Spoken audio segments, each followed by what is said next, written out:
आ गए आगे शो।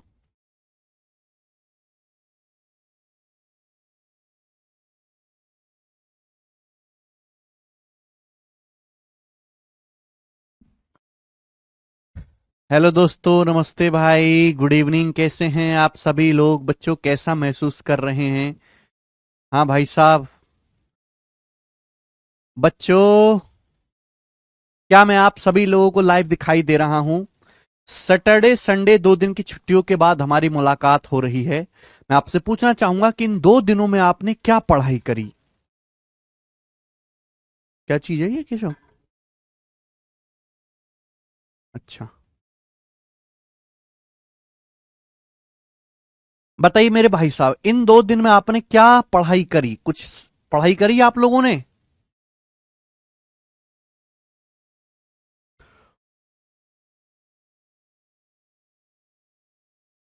दिख रहे हैं? अरे हटाओ ये। किसी को किसी का कमेंट नहीं दिखना चाहिए केशव। हैं?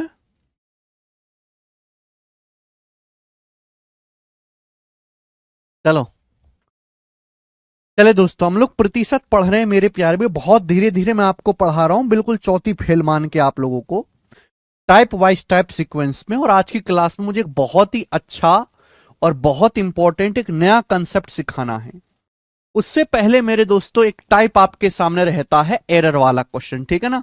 2 क्वेश्चन मैं आपको इस टाइप के कराऊंगा, 2 सवाल। चलिए जल्दी से कर लेते हैं, बेसिक सी बात है ये, तो करिए। पेपर में अक्सर सवाल आता है एक एरर वाला। जैसे सवाल को देखो कि कैलकुलेशन करते समय एक स्टूडेंट गलती से एक संख्या 97 को 79 पढ़ लेता है, तो उसकी कैलकुलेशन में कितने प्रतिशत की वृद्धि या कमी ज्ञात कीजिए। ये आपसे सवाल में पूछा गया। भाई, एक बच्चे को कैलकुलेशन करनी है, उसने गलती से एक संख्या को 97 की बजाय 79 पढ़ लिया गलती से। तो बताओ उसकी कैलकुलेशन में कितने परसेंट की वृद्धि हुई या कमी हुई। देखो, यानी कि सही एक्चुअल में कैलकुलेशन में नंबर क्या है? 97, लेकिन गलती से हमने 97 को 79 पढ़ लिया, तो भैया आंसर तो हमारा कम आ जाएगा, तो यानी कि डिक्रीज हो जाएगा। तो डिक्रीज वाला आंसर होना चाहिए। अगर हमने 97 को 79 पढ़ लिया मेरे दोस्तों, तो कितने की कमी होगी? 70 में से 9 गया मेरे दोस्तों 8, और ये आ गया मेरे दोस्तों यहां पे 8 में 7 गया, एक 18, 18 की कमी हो गई बटे 97। परसेंटेज में कितना आएगा भाई? एक्चुअल में जो सही नंबर है वो 97 है, लेकिन हमने गलती से कितना पढ़ लिया? 79 पढ़ लिया, तो कितना कम पढ़ा मेरे दोस्तों? कितनी होगी गड़बड़ कैलकुलेशन में? 97 में से 79 घटाइएगा, तो मेरे दोस्तों 18 की कमी कर दी हमने परसेंटेज में, इंटू 100%। अब 1800 को अगर 97 से भाग दिया जाएगा, 1800 को 97 से, तो आप मुझे बताओ क्या आएगा? जल्दी से जवाब दीजिएगा। तो मेरे दोस्तों 18 तो नहीं आना चाहिए, 19 आना चाहिए। भाई 97 एकम 97, ये आपका बच भी जाएगा मेरे दोस्तों। कितना बच जाएगा? 830 बच जाएगा। 97 से कितनी बार जाएगा मेरे दोस्तों? ये 9 बार तो जाएगा। 9 72 9, और ये मेरे दोस्तों 97 से ये 9 बार जाएगा कि 9 9 81, 9 7 63, बिल्कुल सही। यानी कि अप्रोक्स ये आपका 9 बार जाएगा, तो लगभग 19% की कमी हो जाएगी, ठीक है ना? तो आंसर क्या है इस सवाल का? B option, 19% decrease. 18.5 से ज्यादा आएगा तो लगभग 19% आएगा। अच्छा, डिक्रीज वाला ये भी है ना? तो एग्जैक्ट दे रखा है इसने, तो एग्जैक्ट दे रखा है, डी ऑप्शन आएगा। एग्जैक्ट 18.5 से हल्का सा ज्यादा आएगा, एक ही ऑप्शन है, 18.55% डिक्रीज। इंक्रीज का मतलब होता है वृद्धि, डिक्रीज का मतलब होता है कमी। यहां पे एग्जैक्ट 18.55% आंसर दिया हुआ है, यही उत्तर हो जाएगा, ठीक है ना? अप्रोक्स नहीं निकालेंगे हम, एग्जैक्ट दिया हुआ है जब। ठीक है जी, कुछ भी प्रॉब्लम नहीं है, आसान से सवाल था ये। भाग देना है आपको और कुछ नहीं करना। एक और सवाल, एक और सवाल ऐसा ही बताओ। देखो ये थोड़ा सा इंटरेस्टिंग है, पेपर में बार बार आता है, ध्यान से सुनिएगा। यदि कोई स्टूडेंट किसी संख्या को 11/16 की बजाय 7/12 से गुणा करता है, तो उसके कैलकुलेशन में, उसके आंसर में कितने परसेंट की त्रुटि होगी, एरर होगी? भाई एक स्टूडेंट खाली बैठा था, तो उसके मास्टर ने कहा बेटे खाली बैठे बैठे कुछ काम हो नहीं रहा, तो एक काम कर, एक नंबर को 11/16 से गुणा कर दे। लेकिन 11/16 की बजाय लड़के ने उस संख्या को गुणा कर दी 7/12 से। तो भैया 11/16 की बजाय अगर हम 7/12 से गुणा कर देंगे किसी संख्या में, तो आंसर में तो गड़बड़ आएगी ना। पूछा कितने परसेंट की एरर आएगी। वैसे तो देखिए, जब हम बचपन में थे तो हम कैसे करते थे कि माना संख्या बराबर एक्स। अब हम बचपन में तो है नहीं, अब तो हम जवान हो गए, फिर थोड़े से समझदार हुए तो हमने करना शुरू कर दिया कि हम माना संख्या 100 है, एक्स मानने से सवाल सॉल्व तो जरूर होता है लेकिन कैलकुलेशन हो जाती है। 100 मानने से कैलकुलेशन थोड़ी कम होती है। लेकिन आज हम बहुत समझदार हैं ना, आज हम एक्स मान के सवालों को करते हैं ना 100 मान के करते हैं। जब कैलकुलेशन बहुत ही ज्यादा बढ़ रही हो तो हम सवालों को एलसीएम मान के सॉल्व करते हैं। आप संख्या को एक्स मत मानो। बोला है कोई स्टूडेंट किसी संख्या को 11/16 की बजाय 7/12 से गुणा कर देता है, यानी कि हमको गुणा करनी थी 11/16 से, गलती से हमने किससे गुणा करती 7/12 से। तो बेटे यहां बटे 16 भी आ रहा है, यहां बटे 12 भी आ रहा है, यहां बटे 16 भी आ रहा है, यहां बटे 12 भी आ रहा है। तो कैलकुलेशन को कम करने के लिए मेरे प्यारे भाई 16 और 12 दोनों से कटने वाला आसान सा नंबर कौन सा है 48। तो मैंने मान लिया कि माना जो संख्या है वो 48 है। मैंने ये मान लिया कि माना संख्या 48 है, माना संख्या 48 है। तो बच्चे हम समझदार हुए तो हमें एक्स मान के नहीं करना सवाल, एक्स मानने को डाल दो चूल्हे में। मैंने संख्या को 48 मान लिया। क्लियर है? आप बोलोगे हाँ सर। तो 48 को किससे गुणा करनी थी 11/16 से। आप बताओ 48 को 11/16 से गुणा करेंगे तो क्या आएगा 16 × 48 33 आना चाहिए, यानी कि सही आंसर आना चाहिए मेरे दोस्तों 33। लेकिन बच्चे ने गलती से गुणा किससे कर दी 48 में, बच्चे ने गलती से 7/12 से गुणा कर दी। तो क्या आ गया भैया 12 × 4 = 48, आंसर आ गया 28। क्या गलत आंसर कितना निकाल दिया 28। सही आंसर 33 आना चाहिए था, लेकिन लड़के ने गलती से क्या आंसर निकाल दिया 28। तो बताओ आंसर में कितने की कमी हो गई, 5 की कमी हो गई। 5/33, 5/33 परसेंटेज में कितना आएगा मेरे दोस्तों इंटू 100% इंटू 100%, यही आएगा।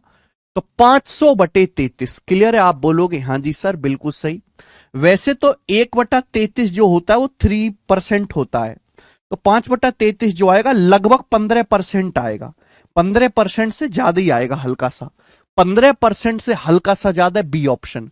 भाई मैं ये भी तो कह सकता हूं कि 1/33 क्या है, 1/33 का मतलब 100 से गुणा, लगभग 3% आएगा, अप्रोक्स 3%, 3% से ज्यादा ही होगा।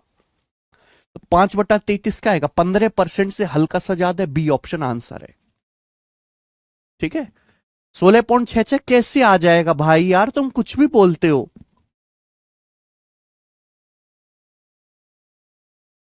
बी आंसर है, बिल्कुल सही। तो इजी था।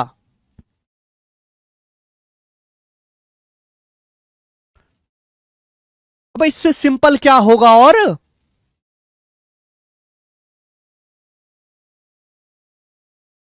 बी ऑप्शन सवाल का आंसर है।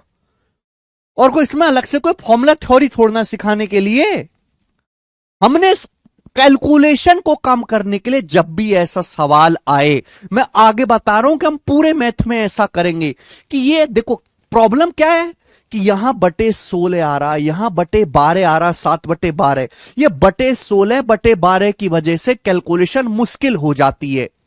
तो हम क्या करते हैं मेरे प्यारे भाई, 16 और 12 दोनों से कटने वाला आसान सा नंबर, इनका एलसीएम 48 मान लो संख्या को।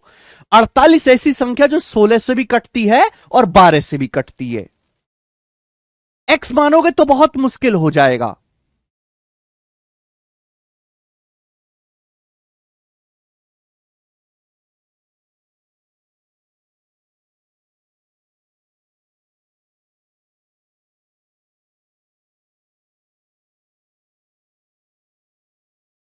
ठीक है? एलसीएम लेके इजी है। आगे चलते हैं नेक्स्ट। पता नहीं यार तुम कैसे बालक हो, समझ ही नहीं आता यार। हैं? दुनिया चांद पे पहुंच गई और तुम आज तक एक्सपेक्ट के हुए हो कि माना संख्या एक्स। बेटा एक्स मानने वाले तो कब के मुर्दा बन चुके हैं कंपटीशन की दुनिया में, उनका कोई फ्यूचर नहीं है। 1,000 बच्चों में से 3 बच्चों की नौकरी लगनी है, और वो 3 बच्चे हैं जिन्होंने एक्स का गला घोट दिया है। ठीक है जी, चलिए आगे चलते। नेक्स्ट अगला कंसेप्ट आपके सामने। अगला कंसेप्ट बहुत इंपॉर्टेंट है, बहुत प्यार से समझिएगा मेरे दोस्तों। ऐसा बिल्कुल मत समझिए कि हम ये परसेंटेज में पढ़ा रहे हैं तो केवल परसेंटेज में इस्तेमाल होगा। आगे जितने भी चैप्टर होंगे ना, time speed and distance, time and work, simple interest, compound interest, हर जगह इस कंसेप्ट का इस्तेमाल होगा। इसलिए हम परसेंटेज बहुत धीरे पढ़ा रहे हैं कि परसेंटेज एक बार अच्छे से समझ गए तो बाकी चैप्टर भी आप समझ पाओगे। चले पहले मुझे पूरी बात समझाने दीजिएगा, तब कुछ बोलेगा।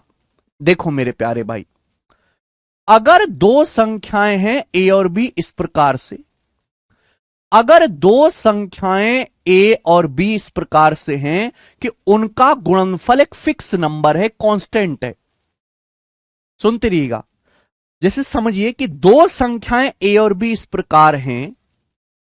एक सेकंड मेरे प्यारे भाई, मान लीजिए कि ए और बी दो संख्याएं हैं इस प्रकार से कि उनका जो गुणनफल है, उनका जो प्रोडक्ट है, वो एक कांस्टेंट नंबर है, वो एक फिक्स संख्या है, वो एक कांस्टेंट नंबर है मेरे प्यारे भाई, वो एक फिक्स संख्या है। समझ में आई मेरी बात? गौर से सुनेगा कि माना दो संख्याएं ए और बी इस प्रकार से हैं कि उनका गुणनफल कांस्टेंट है, निश्चित संख्या है। कांस्टेंट का मतलब मेरे दोस्तों एक निश्चित, एक फिक्स नंबर है। चुपचाप पहले मुझे पूरी बात समझाने दीजिए कि माना दो संख्याएं ए और बी इस प्रकार हैं कि उनका गुणनफल एक कांस्टेंट नंबर है। अगर ऐसा है मेरे प्यारे भाई, तो एक संख्या जिस अनुपात में चेंज होगी, दूसरी संख्या उसके अनुपात में चेंज होगी। अगर दो संख्याओं का प्रोडक्ट कांस्टेंट है तो इसका मतलब यह हुआ कि ए जो है वो बी के इनवर्सली प्रोपोर्शनल होगा, ए बी के व्युत्क्रमानुपाती होगा। व्युत्क्रमानुपाती होने का क्या मतलब है? ये इसको बोलते हैं हम प्रोपोर्शनल का sign. A is inversely proportional to 1/b, A B के व्युत्क्रमानुपाती होगा। व्युत्क्रमानुपाती का मतलब होता है कि एक संख्या जिस अनुपात में चेंज होगी, दूसरी उसके उल्टे अनुपात में चेंज होगी। अगर एक संख्या का मान बढ़ेगा तो दूसरी संख्या का मान घटेगा, अगर एक संख्या का मान घटेगा तो दूसरी संख्या का मान बढ़ेगा। ध्यान सुनेगा, अगर दो संख्याएं ए और बी इस प्रकार से हैं कि उनका प्रोडक्ट कांस्टेंट है, तो एक संख्या जिस अनुपात में चेंज होगी मेरे प्यारे भाई, दूसरी उसके उल्टे अनुपात में चेंज होगी। आप बोलोगे जी सर कैसे, नहीं समझे? एग्जाम्पल से आपको समझाते। ध्यान सुनेगा मेरे प्यारे भाई, सभी लोग ध्यान से सुनेगा। एक संख्या जिस अनुपात में चेंज होगी, दूसरी उसके उल्टे अनुपात में चेंज होगी। आप कॉमन सेंस से भी सोच सकते हैं कि दो संख्याएं ए और बी ऐसी हैं कि उनका गुणनफल कांस्टेंट है। अगर सपोज मैं ए का मान बढ़ा देता हूं, मुझे गुणनफल फिक्स रखना है, ये नहीं गुणा करके जो संख्या आ रही है वो नहीं बदलनी चाहिए, गुणनफल सेम होना चाहिए। अगर मैं ए का मान बढ़ा देता हूं तो जाहिर सी बात है बी का मान कम करना पड़ेगा कि नहीं करना पड़ेगा? ऐसा थोड़ा ना कि अगर मैं दोनों को बढ़ा दूंगा तो गुणनफल भी बढ़ जाएगा कि नहीं बढ़ जाएगा। तीर ऊपर जा रहा है मतलब बढ़ना, तीर नीचे आ रहा है मतलब घटना। अगर मैं ए का मान घटा देता हूं तो जाहिर सी बात है बी का मान बढ़ाना पड़ेगा, तभी तो गुणनफल कांस्टेंट रहेगा। ऐसा नहीं हो सकता कि अगर मैं दोनों को घटा दूंगा तो गुणनफल भी कम हो जाएगा। क्लियर है? ध्यान सुनेगा मेरे प्यारे भाई, एग्जाम्पल से समझते हैं कि जैसे भाई ए एक संख्या है 5 और बी एक दूसरी संख्या है मेरे दोस्तों 7। आप मुझे बताओ 5 की 7 में गुणा करके कितना आएगा मेरे दोस्तों? 35 आएगा। 5 की 7 में गुणा करके कितना आएगा मेरे दोस्तों? 35 आएगा। आएगा कि नहीं आएगा? आप बोलोगे हां जी सर। दो संख्याएं ए और बी कांस्टेंट है, मैंने एग्जांपल के लिए लिखा कि ए का मान 5 है, बी का मान 7 है, तो 5 गुणा 7 क्या आएगा? 35। अब मुझे 35 से गुणनफल नहीं बदलना। गुणनफल 35 पहले भी था, गुणनफल आज भी 35 ही होना चाहिए। गुणनफल नहीं बदलना चाहिए, गुणनफल पहले भी 35 था, प्रोडक्ट आज भी 35 होना चाहिए। मैंने ए का मान 7 कर दिया, मैंने ए का मान 7 कर दिया। क्या कर दिया? ए का मान 7। एक बात समझाओ, तो आप मुझे बताओ बी का मान क्या होगा? अब बी का मान क्या होगा, जल्दी से जवाब दीजिएगा, बी का मान क्या होगा, फटाफट जल्दी से जवाब दीजिएगा, बी का मान क्या होगा, बी का मान क्या होगा, जल्दी से आप हमें बताएं। भाई मैंने ए का मान बढ़ा दिया, मैंने ए का मान 5 से 7 कर दिया, मैंने ए का मान बढ़ा दिया 5 से 7। आप मुझे बताओ, मुझे गुणनफल नहीं बदलना, बी का मान था 7, अब बताओ बी का मान क्या हो जाएगा, बी का मान क्या होगा 5, बी का मान क्या हो जाएगा 5, बी का मान क्या होगा 5। क्लियर है, आप बोलोगे हां जी सर बिल्कुल सही। यानी कि अगर एक संख्या का मान बढ़ा है, एक संख्या का मान मेरे दोस्तों बढ़ा है, तो दूसरी संख्या का मान मेरे प्यारे भाई यहां क्या हुआ है, घटा है। एक संख्या का मान बढ़ा है तो दूसरी संख्या का मान घटा है। और अगर आप यहां से और ज्यादा गौर से ऑब्जर्व करो, एक संख्या जिस अनुपात में चेंज हुई है, दूसरी संख्या उसके उल्टे अनुपात में चेंज हुई है मेरे प्यारे भाई। दो संख्याएं थी ए और बी, उनका गुणनफल कांस्टेंट है, गुणनफल पहले भी 35 था, गुणनफल आज भी 35 है। ए का मान मेरे दोस्तों पहले 5 था, मैंने ए का मान 5 से 7 कर दिया, तो आप मुझे बताओ बी का मान किस अनुपात में चेंज हुआ है, जल्दी से जवाब दीजिएगा, बी का मान किस अनुपात में चेंज हुआ है। तो आप कहोगे सर बी का मान 7 से, बी का मान अगर पहले 7 था तो 7 से घट के 5 हो गया, बी का मान 7 से घट के 5 हो गया। बोलो बात क्लियर है, आप बोलोगे हां जी सर बात क्लियर है। तो यही कंसेप्ट है मेरे दोस्तों कि अगर दो संख्याओं का प्रोडक्ट कांस्टेंट है, दो संख्याओं का गुणनफल फिक्स है मेरे प्यारे भाई, दो संख्याओं का प्रोडक्ट कांस्टेंट है, एक संख्या जिस अनुपात में चेंज होगी दूसरी संख्या उसके उल्टे अनुपात में चेंज होगी। अगर हम एक संख्या को बढ़ाएंगे तो दूसरी संख्या को हमें ऑटोमेटिक घटाना होगा, किसमें, उल्टे अनुपात में। दो संख्याओं का गुणनफल तभी कांस्टेंट रहेगा जब एक संख्या को जिस अनुपात में बदलें दूसरी संख्या को उसके उल्टे अनुपात में बदलना पड़ेगा। समझ में आई बात, आप बोलोगे हां जी सर बात तो समझ में आ गई। बहुत छोटा सा एग्जांपल है और इसी को टेक्निकल भाषा में हम कहते हैं इनवर्सली प्रोपोर्शनल।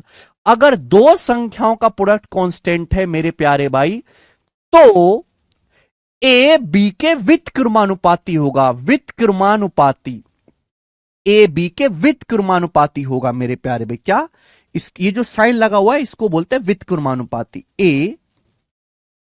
ए बी के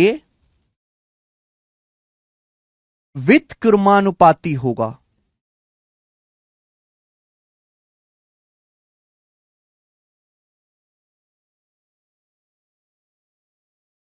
इंग्लिश में कहते हैं ए बी के इनवर्सली प्रोपोर्शनल होगा, इनवर्सली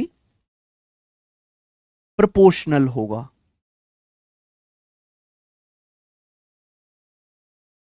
अगर दो संख्याओं का प्रोडक्ट कांस्टेंट है, एक संख्या जिस अनुपात में चेंज होगी दूसरे उसके उल्टे अनुपात में चेंज होगी। व्युत्क्रमानुपाती नाम में क्लियर है, अनुपात व्युत्क्रम मतलब उल्टा, उल्टा अनुपात होगा।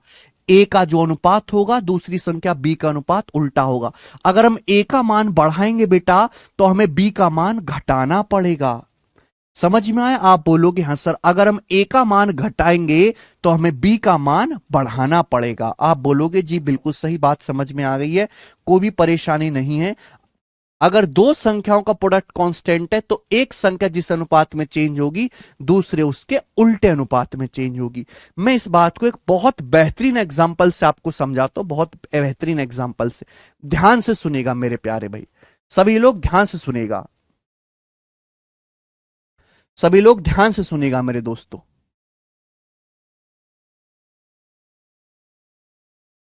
जी, प्राइस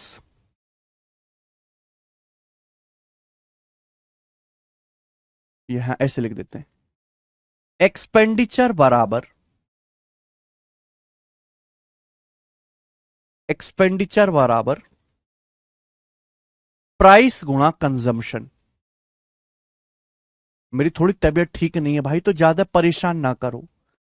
एक्सपेंडिचर बराबर प्राइस गुणा कंजम्पशन, और जो मैं सिखा रहा हूं ना यही बेसिक होता है मेरे दोस्तों। हिंदी में अगर कहें एक्सपेंडिचर को हम हिंदी में कहते हैं खर्चा, खर्चा बराबर कीमत गुणा उपभोग।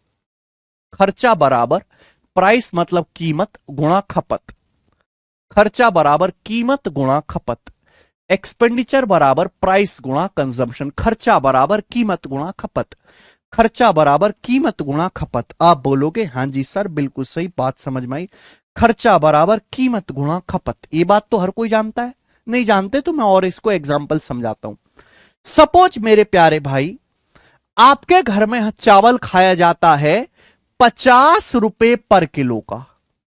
सपोज आपके परिवार में चावल खाते हैं लोग 50 रुपए पर किलो वाला चावल। कितने, इसको क्या बोलेंगे, कीमत। क्या है बेटे, चावल का प्राइस है, चावल की कीमत है 50 रुपए प्रति केजी, इसका मतलब 1 किलो चावल 50 रुपए का।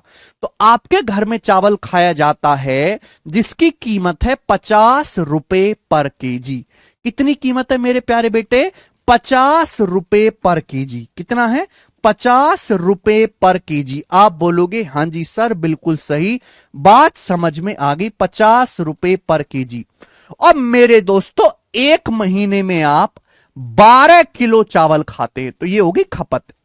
एक महीने में आपका परिवार 12 किलो चावल खाता है तो आप मुझे बताओ कि एक महीने में चावल पर आपके परिवार का खर्चा कितना होगा, बताइए बेटे। सपोज आपका परिवार चावल खाता है 50 रुपए प्रति किलो वाला, 1 किलो चावल की कीमत है 50 रुपए, और आपका परिवार एक महीने में 12 किलो चावल की खपत करता है, मतलब 12 किलो चावल खाता है। तो आप मुझे बताओ एक महीने में परिवार का चावल पे खर्चा कितना होगा। बेटा 1 किलो चावल अगर 50 रुपए का है तो 12 किलो चावल कितने का होगा, 12 किलो चावल होगा बेटे 600 रुपए का। 12 किलो चावल कितना आएगा, 600 रुपए का। तो परिवार का चावल पे जो कुल खर्चा है वो कितने का होगा, 600 रुपए का। 50 गुणा 12 600 रुपए। तो आ गया ना, खर्चा बराबर कीमत गुणा खपत। सभी को साफ साफ दिखाई दे रहा है, सभी को साफ साफ दिखाई दे रहा, खर्चा बराबर कीमत गुणा खपत। बोलो, आप बोलोगे हां जी सर। सरकार बदली, नई सरकार आई, सरकार बदल गई मेरे प्यारे भाई। अब सरकार बदल गई, नई सरकार आई, नई सरकार आई तो महंगाई भी बढ़ गई, महंगाई भी हो गई मेरे दोस्तों। अब चावल का दाम हो गया 60 रुपए पर केजी। चावल, वही चावल जो पहले 50 रुपए पर किलो मिल रहा था, वही चावल का प्राइस अब 60 रुपए पर किलो हो गया मेरे प्यारे भाई। चावल का प्राइस कितना हो गया, अब 60 रुपए पर किलो। तो आप मुझे बताओ चावल का जो प्राइस है, चावल का जो प्राइस है वो पहले कितना था, 50 रुपए पर केजी। चावल का प्राइस 50 से बढ़ के अब कितना हो गया, 60 रुपए पर किलो। घर वाले बोले भूखे रह लेंगे भूखे, लेकिन हम अपना खर्चा नहीं बढ़ाएंगे। हमारी तनख्वाह नहीं बढ़ी, हम अपना खर्चा नहीं बढ़ाएंगे, खर्चे का बजट फिक्स है। हम पहले भी चावल पे 600 रुपए खर्च करते थे, हम आज भी चावल पे 600 रुपए खर्च करेंगे। घर वालों ने निर्णय लिया कि हम चावल पे अपना खर्चा कतई नहीं बढ़ाने वाले, भूखे रह लेंगे, कम चावल खा लेंगे मेरे दोस्तों, लेकिन वोट उनको ही देंगे। समझ में आया? यानी कि मेरे दोस्तों घर वालों ने अपना खर्चा बिल्कुल नहीं बढ़ाया, खर्चा फिक्स रखा, खर्चा कांस्टेंट है। घर वाले पहले भी 600 रुपए खर्च कर रहे थे, पहले भी वो 600 रुपए खर्च कर रहे थे मेरे प्यारे भाई, और आज भी 600 रुपए खर्च कर रहे हैं। खर्चा नहीं बदला उन लोगों ने। चावल की कीमत 50 से 60 रुपए पर केजी हो गई, तो बेटे जाहिर सी बात है, जाहिर सी बात है भाई, चावल का प्राइस तो बढ़ गया, आपने खर्चा बढ़ाया नहीं अपना, यानी कि आपको अब चावल कम खाना पड़ेगा, पेट कम भरेगा। तो आप मुझे बताओ कि अब आप एक महीने में कितने किलो चावल खाओगे, जल्दी से जवाब दीजिए। अब आप एक महीने में कितने किलो चावल खाओगे, बताओ। अब आप एक महीने में कितने किलो चावल खाओगे, जल्दी से बताओ। ये देसी एग्जाम्पल है बेटे, इनसे हर आदमी रिलेट करता है, हर आदमी को समझ में आता है। ठीक है भाई, हर आदमी को समझ में आता है। ये क्या था बेटे, ये टेक्निकल बातें थी। जैसे इसमें साइंस साइड से जो पढ़ा है, जिसकी स्कूलिंग अच्छी है, बीटेक बीएससी किया है, वो इन बातों को एक बार में पकड़ लेगा। मुझे उसके लिए बहस करवाने की जरूरत नहीं है। लेकिन जो आर्ट वाले, कॉमर्स वाले, जो बालक गणित में कमजोर है, उनके लिए मैं ऐसे देसी एग्जाम्पल लेता हूं जिससे कमजोर कमजोर बालक भी समझ पाए। लेकिन क्या है बेटे, वो कमजोर के साथ साथ उनमें पेशेंस, धीरज की भी कमी होती है। वो पूरी बात सुनते नहीं है, पहले चिल्लाने लगते हैं। अगर आप धीरज रख के सारी बातों को सुने तो सही वक्त पे आपको सारी बात समझ में आएगी। ठीक है ना, क्लियर है? जाहिर सी बात, अभी खर्चा तो बढ़ा है नहीं मेरे प्यारे में, खर्चा कांस्टेंट है। वही का एग्जाम्पल बनेंगे ना, दो संख्याओं का प्रोडक्ट, खर्चा कांस्टेंट है, खर्चा फिक्स है, खर्चा बढ़ाया नहीं आपने। तो बताओ, चावल आप खपत कम करोगे, अब चावल का कितना खाया जाएगा मेरे दोस्तों एक महीने में? तो आप कहोगे सर 600 रुपए खर्चा, 1 किलो चावल 60 रुपए का, तो 600/60 यानी कि 600 को 60 से भाग देंगे, 10 किलो। अब आप एक महीने में केवल 10 किलो चावल ही खा पाओगे। बात समझ में आ गई कि यहां तक किसी बच्चे को कोई परेशानी? एक महीने में 10 किलो चावल भी खा पाओगे।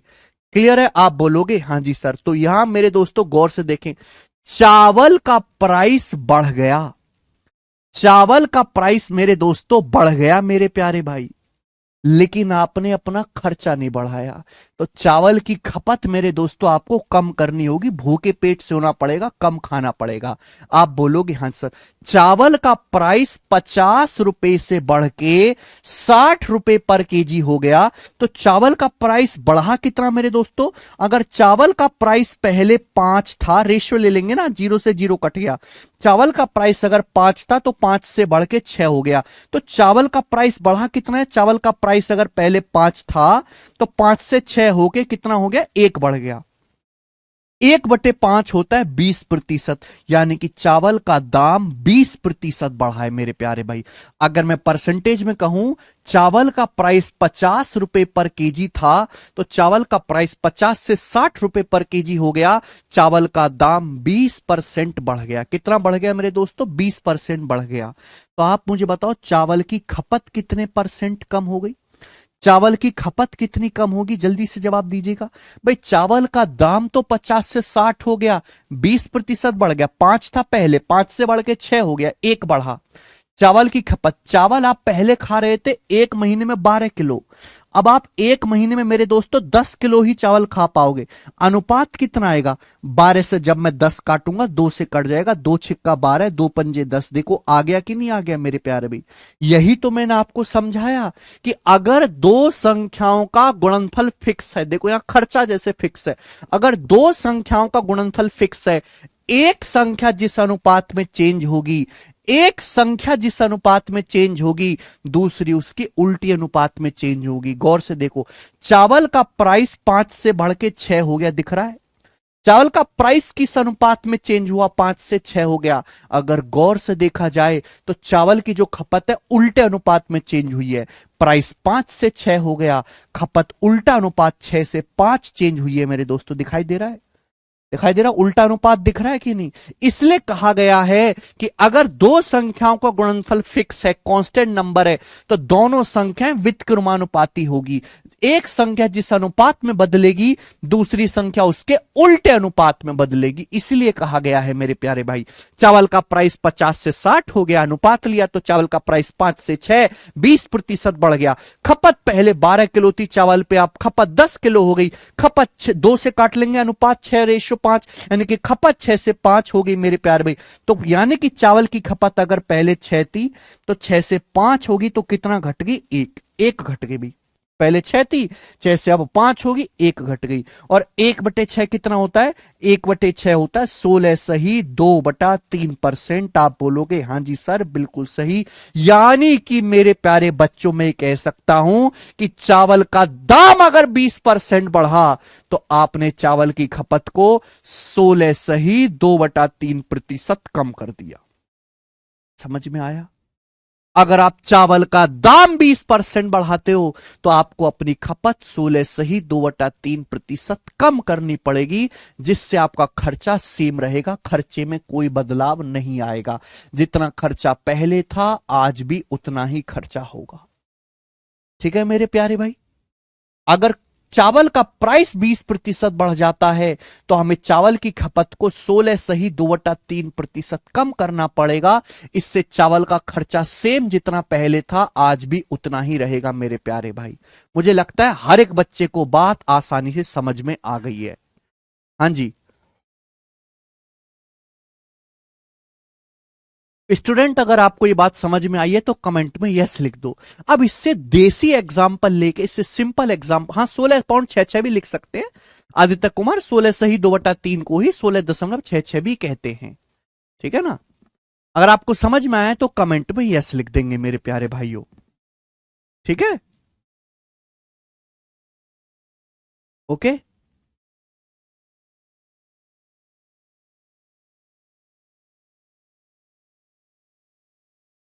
सभी कुछ समझ में आया। देखिए पेपर में इतना लंबा सवाल नहीं लिखा हुआ आएगा, पेपर में बहुत छोटी सी बात लिखी हुई आएगी, वो मैं आपसे कहता हूं। ठीक है ना। वो मैं आपसे पूछता हूं, ध्यान सुनिएगा। अब ये तो मैंने आपको सिखाया बहुत डिटेल में, अब शॉर्ट में एग्जाम में कैसे करना है वो भी समझ लीजिए। देखिए हमने आपको समझा दिया अभी कि एक्सपेंडिचर बराबर प्राइस गुणा कंजम्पशन, खर्चा बराबर कीमत गुणा उपभोग, खर्चा बराबर कीमत गुणा उपभोग, खर्चा बराबर कीमत गुणा उपभोग, बता दिया खर्चा बराबर कीमत गुणा खपत। आता है मेरे दोस्तों सवाल ये एग्जाम में कि खर्चा सेम रखने के लिए चावल की जो कीमत है, चावल की जो कीमत है मेरे प्यारे वो कितना, चावल की कीमत 25% बढ़ जाती है। चावल की कीमत 25% बढ़ जाती है। खर्चा सेम रखने के लिए बताओ चावल की खपत को कितने प्रतिशत कम करना होगा। यह सवाल एग्जाम में आपके सामने आएगा। बताएं। सवाल में कहा गया है कि चावल की कीमत 25% बढ़ जाती है, लेकिन हम अपना चावल पे खर्च को सेम रखना चाहते हैं, चावल के खर्च में कोई परिवर्तन नहीं करना चाहते। जितना खर्च हम चावल पे पहले कर रहे थे आज भी ही उतना खर्च करना चाहेंगे, तो बताओ चावल की खपत को कितने प्रतिशत कम करना पड़ेगा मेरे प्यारे भाई। क्लियर है। सवाल में कोई डाटा आपको नहीं दिया जाएगा। चावल का प्राइस 25% बढ़ गया, चावल का प्राइस 25% बढ़ गया। 25% कितना होता है मेरे प्यारे दोस्त, 1/4। 25% हो गया 1/4। पहले जो बाकी लोग करते हैं बेटा वो सिखा रहा हूं। चावल का प्राइस 25% बढ़ गया 1/4। 1/4 मतलब मेरे दोस्तों चावल का प्राइस अगर पहले 4 था तो 4 से बढ़ के 5 हो गया। तो चावल की खपत, अगर चावल का प्राइस 4 से 5 हो गया, इस अनुपात में चेंज हुआ है, तो खपत उल्टे अनुपात में चेंज होगी, 5:4। ये बात तो समझे। आप बोलोगे हाँ जी सर हम बात समझे। चावल का प्राइस जिस अनुपात में बढ़ा है खपत उसके उल्टे अनुपात में चेंज होगी। तो बताओ खपत अगर 5 से 4 हो गई तो खपत कितनी कम हो गई मेरे दोस्तों, 1/5। और 1/5 का मतलब 20%। तो चावल की खपत को हमें 20% कम करना पड़ेगा। समझ में आया। आप बोलोगे हाँ जी सर बिल्कुल सही, लेकिन बेटा इतना लिखने की भी जरूरत नहीं है, इतना लिखने की भी जरूरत नहीं है मेरे प्यारे भाई, ये भी जरूरत नहीं है। अच्छा आपको याद होगा मैंने आपको एग्जाम्पल समझाया था ना कि राम की इनकम श्याम से 20% ज्यादा है, तो बताओ श्याम की इनकम राम से कितना परसेंट कम है। ये एग्जाम्पल समझाया था ना मैंने आपको कि राम की इनकम श्याम से 20% ज्यादा है, तो श्याम की इनकम राम से कितना परसेंट कम है। जो ट्रिक हमने वहां समझा दी थी वही मेरे दोस्तों यहां पे लगा दो। चावल का प्राइस 25% बढ़ गया 1/4, हमें खर्चा नहीं बढ़ाना, हमें खर्चा सेम रखना है, तो खपत कितने प्रतिशत कम करनी होगी मेरे प्यारे भाई। सीधा शॉर्टकट, इतना भी लिखने की जरूरत नहीं है बेटे। अगर ये एक बड़ा है तो यहां एक कम करना होगा, अगर यहां एक बड़ा है तो यहां एक कम करना होगा मेरे प्यारे भाई। नीचे बेस क्या आएगा मेरे दोस्तों, नीचे बेस क्या आएगा, तो नीचे बेस आएगा 4 + 1 5। नीचे बेस क्या आएगा 4 + 1 5, 1/5। नीचे बेस क्या आएगा 5, 4 + 1 5। नीचे बेस क्या आएगा मेरे दोस्तों, इन दोनों को जोड़ना है, इन दोनों को जोड़ना है, प्लस है तो प्लस, माइनस से माइनस, 4 में 1 जोड़ेंगे 5, 1/5। और 1/5 होता है 20%। तो हमें खपत को 20% कम करना पड़ेगा, ये आंसर हो गया। ऐसे करना है आपको, ये बात भी लिखने की जरूरत नहीं है। मजा आया। ठीक है भैया। क्लियर है? तो देखो सबसे पहले मैंने आपके सामने कंसेप्ट लिखा। अब साइंस साइड वाले बच्चे तो समझ जाएंगे, लेकिन आरट कमजोर गधा कचरा भीड़ के लिए मैंने आपको उनके एक एग्जाम्पल देके समझाया। फिर देखो आपको इतना लिखने की जरूरत नहीं है मेरे प्यारे भाई, ये शॉर्ट में आपको करना है, शॉर्ट में। ठीक है बच्चे, पूरा डिटेल लिखने की जरूरत नहीं है। अब सवाल पे आ जाते हैं, बहुत पॉपुलर। अभी तक मैंने जितना भी आपको परसेंटेज में पढ़ाया है, जितने भी कंसेप्ट मैंने आपको जितने भी टाइप करवाए, उनमें सबसे ज्यादा इंपॉर्टेंट टाइप ये है। ठीक है बच्चे, सबसे ज्यादा इंपॉर्टेंट टाइप है ये, बताओ। करेंगे, सवाल करेंगे बेटे। चीनी की कीमत में 15% की कमी हुई। पढ़ो सवाल को, सवाल को पढ़ते ही पता लगेगा। सवाल में साफ साफ कहा गया कि चीनी की कीमत में 15% की कमी हुई। बोला गया कि कोई आदमी अपना कंजम्पशन कितना परसेंट बढ़ा सकता है जिससे कि खर्चे में कोई परिवर्तन ना हो, खर्चे में कोई परिवर्तन ना हो। बढ़िया सवाल। देखो ये तो मैंने आपको एक एग्जाम्पल लेके बताया, ढेरों सवाल ऐसे बन सकते हैं। ऐसे किसी भी सवाल में जहां संख्याओं का प्रोडक्ट कांस्टेंट है, ये कंसेप्ट अप्लाई होगा किसी भी सवाल में। ठीक है मेरे दोस्तों, चलिए हम जानते हैं कि एक्सपेंडिचर खर्चा बराबर होता है प्राइस गुणा कंजम्पशन। खर्चा बराबर कीमत गुणा उपभोग, खपत को उपभोग भी बोलते हैं। बोला चीनी की कीमत में 15% की कमी हुई। चीनी का प्राइस 15% कम हो गया, 15% की कमी हुई। 15% की फ्रैक्शन वैल्यू क्या होती है? 5% 1/20, 15% 3/20। हमें खर्चा सेम रखना है, तो बताओ कंजम्पशन में कितने परसेंट की कम वृद्धि करनी होगी? कंजम्पशन कितना परसेंट बढ़ाना चाहिए कि खर्चा सेम रहे? खर्चा सेम रहे, खर्चा जितना पहले था आज भी खर्चा उतना ही रखना है। तो बेटा क्या शॉर्टकट सिखाया, अगर प्राइस 3 कम हुआ है तो ये 3 बढ़ा देंगे। बेस क्या आएगा? बेस क्या आएगा नीचे? 20 माइनस 3 17, 20 में से 3 घटाएंगे 17, 3/17। आपका खर्चा इतना बढ़ाना पड़ेगा, परसेंटेज में निकालना इंटू 100%। तो सॉरी, कंजम्पशन को 300/17% बढ़ाना पड़ेगा। बी ऑप्शन आंसर है, 300/17%। वेरी गुड, ठीक है बेटा। सीधा यहां पे छलांग मारने के लिए ना बहुत सारी बातें बतानी पड़ती हैं। देखो आंसर में डिवाइड करके नहीं लिखा हुआ तो आप यहीं पे छोड़ दो, कहीं डिवाइड करके लिखा हुआ तो डिवाइड भी करना पड़ेगा, एक मेहनत आपकी और बढ़ जाएगी। एक और सवाल देखेंगे बच्चों। सवाल एसएससी जीडी के पेपर का है 2023 का। हर एक एग्जाम के सवाल आपको यहां पे प्रैक्टिस करने को मिलेंगे। आलू का प्राइस 10% बढ़ जाता है तो एक उपयोगकर्ता को आलू की खपत कितने परसेंट, आलू की खपत में कितने परसेंट की कटौती करनी होगी, कितने परसेंट कमी करनी होगी कि खर्चा अपरिवर्तित रहे, खर्चा अनचेंज रहे, खर्चे में कोई परिवर्तन ना हो। अभी समझाया बेटे हमने, एक्सपेंडिचर बराबर प्राइस गुणा कंजम्पशन, खर्चा बराबर कीमत गुणा खपत। कंसेप्ट सिखा चुके हैं। अगर दो संख्याओं का प्रोडक्ट सेम रखना है, मुझे खर्चा सेम रखना है, दो संख्याओं गुणनफल सेम है, एक संख्या जिस अनुपात में चेंज होगी दूसरे उसकी उल्टे अनुपात में चेंज होगी। आलू का प्राइस 10% बढ़ गया, 10%, 10% का मतलब क्या होता है? 1/10। तो बेटे खपत कितनी कम करनी पड़ेगी बताओ? खपत में कितनी कटौती करनी पड़ी, कटौती करनी पड़ेगी। अगर प्राइस 1 बढ़ गया तो यहां 1 कम कर देते। बेस क्या आएगा मेरे दोस्तों? 10 + 1 11, 1/11, यानी कि खपत 1/11। 1/11 का मतलब लगभग 9.09%। 1/11 होता है 9.09%, यानी कि, लेकिन सवाल में अप्रोक्स दे रखा है तो लगभग 9.1% खपत कम करनी पड़ेगी। डी ऑप्शन आंसर आ गया। अगला सवाल बताएं। सवाल है आपके सामने, देखो अलग अलग लैंग्वेज ली है, ठीक है ना, 4-5 सेकंड में हो जाएगा। 9.09 आएगा, लेकिन सवाल में लगभग लिखा हुआ है ना 9.09, लगभग 9.1 लिखा जा सकता है ना बेटा, इतना घबराना क्यों है? बोले सीएनजी की कीमत में 12% की बढ़ोतरी की गई।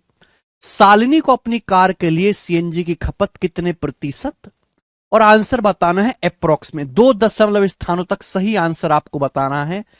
खपत कितनी कम करनी चाहिए शालिनी को अपनी कार की सीएनजी की, जिससे कि सीएनजी पर खर्च में कोई वृद्धि ना हो, खर्च सेम रहे मेरे प्यारे भाई।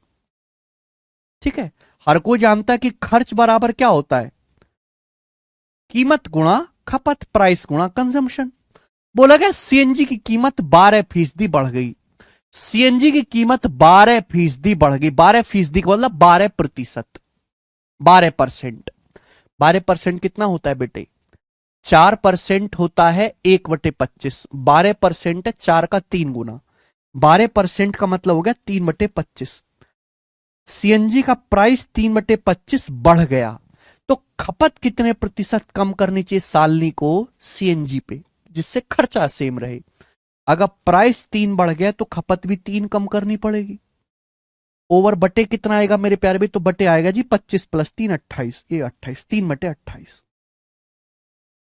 आंसर डिवाइड करके दिया हुआ है अप्रोक्स में, तो इंटू 100% ही आएगा।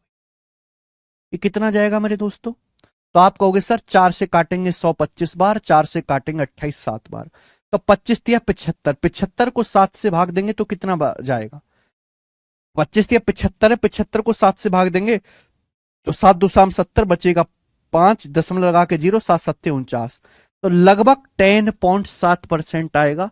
10.7 के नजदीक एक ही आंसर है, ये रहा सी ऑप्शन, अप्रोक्स 10.7। अरे 75 को 7 से भाग भी नहीं कर सकते यार, बताओ नितिन सिंह जी कैसे काम चलेगा। सीजल 2023 प्री का सवाल बताएं जल्दी से, लेटेस्ट सवाल एकदम। बहुत देखो, जितना मैं प्रैक्टिस करवाता हूं उतना भारत में कोई नहीं कर पाएगा, कोई भी नहीं। टीचर तो क्या, बालक खुद भी इतनी प्रैक्टिस नहीं करवाते हैं जितना मैं बच्चों को अपने बैच में करवाता हूं, क्योंकि मेरा विश्वास यह है कि आज की जनरेशन की जो मोबाइल देख देख के उसकी फोकस पावर इतनी कम हो चुकी है कि वो कंसेप्ट पढ़ाने से गणित नहीं सीख सकता, वो सीख सकता है प्रैक्टिस करवाने से। तो मैं केवल बेसिक पढ़ाने पे ध्यान नहीं देता हूं, मैं प्रैक्टिस करवाने पे भी ध्यान देता हूं, क्योंकि फॉर्मूला लिखने से, फॉर्मूला याद करने से, कंसेप्ट पढ़ लेने से अगर बच्चों को गणित में समझ आता तो बैच की जरूरत नहीं पड़ती फिर बालकों को। फिर तो सारे फॉर्मूलों की दुनिया में कितनी किताब आती है, किताबों से निकल लेते, 20 पेज में गणित के सारे कंसेप्ट आ जाएंगे। प्रैक्टिस बहुत जरूरी है। बोला पेट्रोल के कीमत में 7% की वृद्धि होती है, तो उपभोक्ता द्वारा पेट्रोल पर खर्च सेम रखने के लिए, खर्च को अपरिवर्तित रखने के लिए खपत कितने परसेंट कम की जानी चाहिए, बताओ। पेट्रोल की कीमत 7% बढ़ गई बेटे, 7% पेट्रोल का प्राइस बढ़ गया, 7% का मतलब 7/100।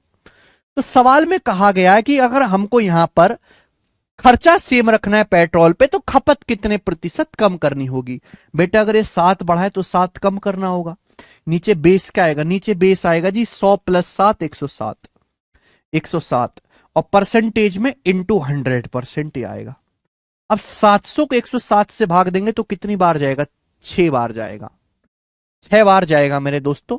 तो 6 बार एक ही ऑप्शन जा रहा है, ये आंसर हो जाएगा, मुझे आगे करने की जरूरत नहीं। 6 सही 58/107%।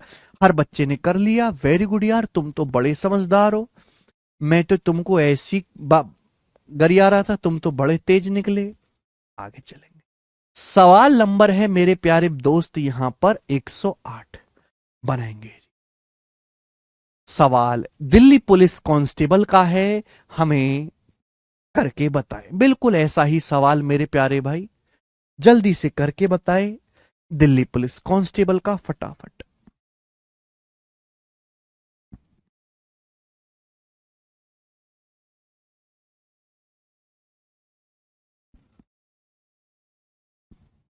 मुस्कान कह रहे सर आज तक कोई पंजाब से सीजल निकाला है, बहुत कम। हाँ यार, ये तो बड़े क्रिएटिव बात उठाई आपने। पंजाब से हमारे पास बहुत कम बालक आए हैं, आए हैं। सीजीएल नहीं निकाले हैं, बहुत कम पंजाब से निकाले हैं। ऐसा क्यों भाई? वैसे तो साउथ से भी बहुत कम लोग सीजीएल निकालते हैं, इसलिए क्योंकि साउथ से ये सब सरकारी नौकरी के झंझट में पड़ते ही नहीं है लोग, बहुत कम। वहां पे थोड़ा आईटी सेक्टर का जुनून ज्यादा है, वो डिप्लोमा विप्लोमा करके सब कोडिंग फोडिंग में लग जाता है बालक वहां का। लेकिन पंजाब में तो कोई ऐसी खास सुविधा है नहीं, फिर भी कम निकाले हैं। करो। हाँ।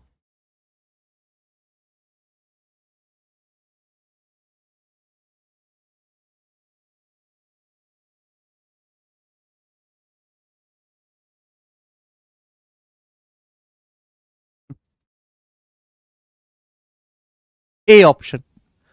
अरे वाह, तुम तो बड़े सही हो बच्चे, ए ऑप्शन सब बच्चे आंसर बता रहे। 18.03%। वेरी गुड भाइयों, वेरी गुड। सभी को मैं 2-2 रुपए पेटीएम करूंगा जो सही बता रहे हैं यहाँ पे। ठीक है, मैं लगा देता हूं टीम को काम पे, वो सबको 2 रुपए करेगी पेटीएम। आगे चलेंगे। सवाल नंबर है मेरे प्यारे भाई आपके सामने यहां पर 109 करेंगे जी।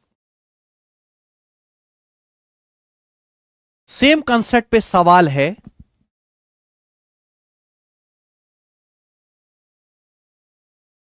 हाँ, पंजाब वाले कनाडा चले जाते हैं, हाँ उनको वो ज्यादा आसान लगता है। Very good.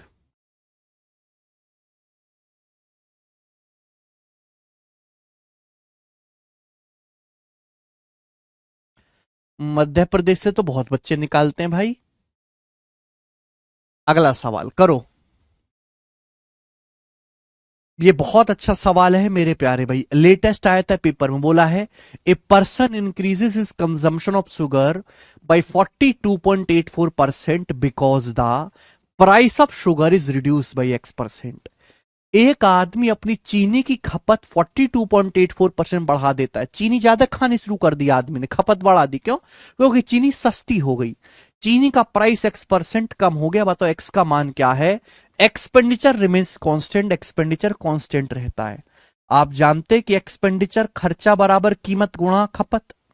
अब मेरे दोस्तों यहां पे खर्चा सेम है, खर्चा नहीं बदला मेरे दोस्तों। एक आदमी ने चीनी का मेरे दोस्तों खपत बढ़ा दी, एक आदमी ने चीनी की अपनी खपत बढ़ा दी कितनी? 42.84%। अब आप मुझे बताओ कि 42.84% होता क्या है? भाई 1/7 होता है 14.28%, 1/7 14.28%। ये 14.28% का 3 गुना है 3/7, यानी कि आदमी ने कंजम्पशन 3/7 बढ़ा दिया। तो बताओ प्राइस, उसकी कीमत, चीनी की कीमत कितने परसेंट कम हुई है? खर्चा सेम है। अगर बेटा 3 बढ़ा है तो 3 ही कम होगा, आप बोलोगे हाँ जी सर बिल्कुल सही। नीचे बेस क्या आएगा? नीचे बेस आएगा 7 3 10। 1/10 होता है 10%, 3/10 होता है 30%। तो चीनी की कीमत 30% कम हुई है। आंसर है सी ऑप्शन। सी ऑप्शन सवाल का आंसर है। बहुत बढ़िया,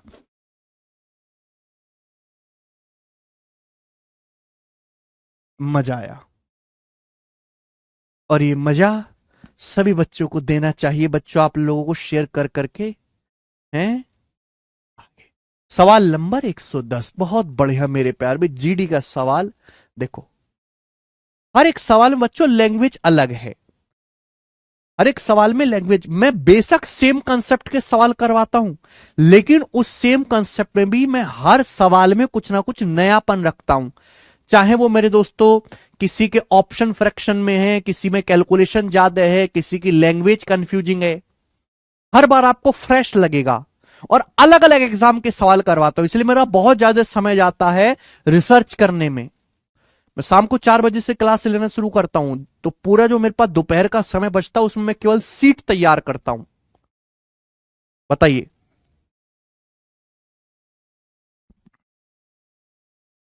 शेयर नहीं होता इसमें रे आशु सिंह, वो ऐसा वाला शेयर नहीं। बच्चों को ज्यादा से ज्यादा बताना है, नए लड़कों को कैरविल एप्लीकेशन से जुड़ के पढ़ो, जीरो टू हीरो बैच में, ये वाला शेयर। ये ना कि तुमने वीडियो का लिंक देने लगो। अरे मैं एक चीज और पूछना चाहूंगा, तुम में से एलविस आर्मी कौन कौन है बेटे? हैं? ये यूट्यूबरों की आर्मी बन रही है, वो बॉर्डर पे जाते हैं लड़ने के लिए। तो खैर वो बॉर्डर पे नहीं, सोशल मीडिया पे लड़ते हैं। तो सोशल मीडिया पे लड़ने के लिए तुम भी किसी आर्मी में हो। एल्विस आर्मी है, मुनावर आर्मी है, आजकल तो नया भी आया है, एंजलियंस है क्या, अंजलियंस, हाँ ये भी आया है नया है भाई।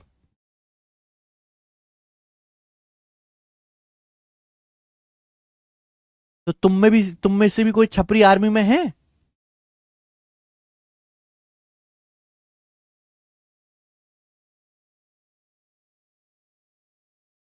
BTS army.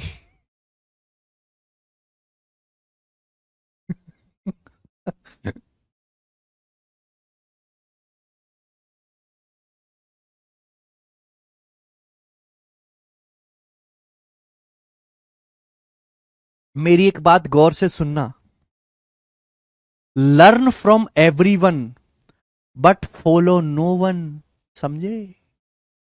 Learn from everyone but follow no one, किसी को फॉलो नहीं करना। समझ में आया? चलिए, पेट्रोल की कीमत 95 से 110 रुपए पर लीटर हो जाती है, तो रवि द्वारा पेट्रोल की खपत में कितने परसेंट कमी करनी चाहिए कि खर्चा सेम उतना ही बना रहे, खर्चा सेम उतना ही बना रहे? आप जानते हैं कि खर्चा बराबर होता है मेरे दोस्तों कीमत गुणा उपभोग। खर्चा बराबर कीमत गुणा उपभोग बोला है। पेट्रोल का प्राइस इस बार परसेंटेज में नहीं दिया, डाटा बोला है कि पेट्रोल का प्राइस पहले 95 था, 95 रुपए पर लीटर से 110 रुपए पर लीटर हो गया। पेट्रोल का प्राइस 95 से 110 रुपए पर लीटर हो गया। तो पेट्रोल का प्राइस किस अनुपात में चेंज हुआ मेरे दोस्तों? 5 से काटेंगे, 19 से 20, ये 5 से कट रहा है। पेट्रोल का प्राइस 19 से 20 हो गया मेरे प्यारे भाई। तो पेट्रोल पे जो आदमी की खपत है वो तो उल्टे अनुपात, सॉरी 19 से 22, 5 से 95 19 बार जाएगा, 110 22 बार जाएगा। पेट्रोल का प्राइस 19 से 22 हो गया, तो पेट्रोल पर जो आदमी की खपत है वो उल्टे अनुपात, रिवर्स अनुपात में चेंज होनी चाहिए कि नहीं? 22:19। पेट्रोल पर जो खपत है मेरे दोस्तों वो उल्टे अनुपात में चेंज होनी चाहिए, तभी तो खर्चा सेम उतना ही बना रहेगा। तो पेट्रोल पे जो खपत है वो 22 से मेरे दोस्तों 19 हो जाएगी। आप बोलोगे हां जी सर बिल्कुल सही। 22 से 19 हो जाएगी तो कितनी कम हो जाएगी मेरे दोस्तों खपत? 3, 3/22। आप बोलोगे हां जी सर बिल्कुल सही। 1/22 क्या होता है? मैंने आपको बताया कि 1/22 जो होता है 4.54% होता है अप्रोक्स। 1/22 होता है 4.54%, 3 गुना है। तो 4.5 गुणा 3 13.5, तो 13.5 से हल्का सा ज्यादा आएगा, 13.5 से हल्का सा ज्यादा आएगा, लेकिन 14 से कम रहेगा भाई। इसकी जब गुणा करेंगे 14 से तो कम ही रहेगा। तो एक ही ऑप्शन है मेरे दोस्तों, डी ऑप्शन इस सवाल का आंसर है, लगभग 13.64%। ठीक है भाई, बात आई समझ में? एक बात बताओ, इन लोगों की आर्मी करती क्या है भाई? ये जो है बनी हुई है आर्मी, इसमें इतने तो गारंटी से हूं, कह सकता हूं कि इनकी आर्मी में सब बेरोजगार लोग होंगे। काम धंधे वालों को इतना टाइम है ही नहीं कि किसी और के लिए लड़ाई करे, जो शायद उससे कभी जिंदगी में मिले भी ना। हम्म 13.64% के आसपास आएगा। बढ़िया जी, आगे चलते हैं। बस मुझे भी एक आर्मी बनानी है ऐसी। कौन कौन आएगा मेरी आर्मी में? एक और सवाल बच्चों ऐसा ही करके बताएं। मैं भी बना रहा हूं बेटे एक आर्मी। नाम रखूंगा मैं जहरीली आर्मी, नाम रखूंगा भाई मैं तो।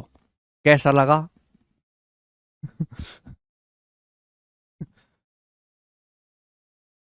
वह सचिन सीमा की भी लॉन्च हो रही है आजकल तो, लप्पू आर्मी। लप्पू आर्मी में कौन कौन है?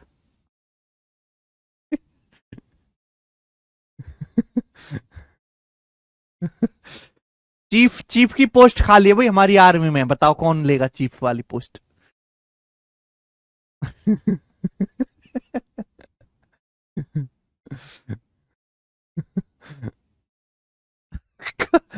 अच्छा, कचरा आर्मी नाम ठीक रहेगा? अब कचरा आदमी बोलूंगा तो बेइज्जती हो जाएगी। पता किसी से सोशल मीडिया पे लड़ाई चल रही है, डिबेट, मैं कहूँ अभी लेकर आ रहा हूँ अपनी कचरा आर्मी को, वो वहीं हंसन लगेगा, आगे ही आ गए, तो या तो बेइज्जती हो जाएगी। कचरा आर्मी नहीं रखेंगे भाई। सैलरी कितनी होगी? भाई जितनी ये देते हो उससे तो थोड़ी कमी दूंगा मैं। 2 पैसा दूंगा भाई, 2 पैसा पर कमेंट।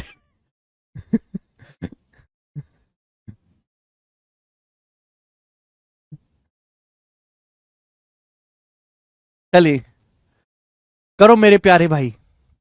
सवाल नंबर 111 कौन करेगा? वर्तमान में जिस चावल को 29 रुपए पर केजी के हिसाब से बेचा जा रहा है, पिछले महीने उसका प्राइस 25 रुपए पर केजी था।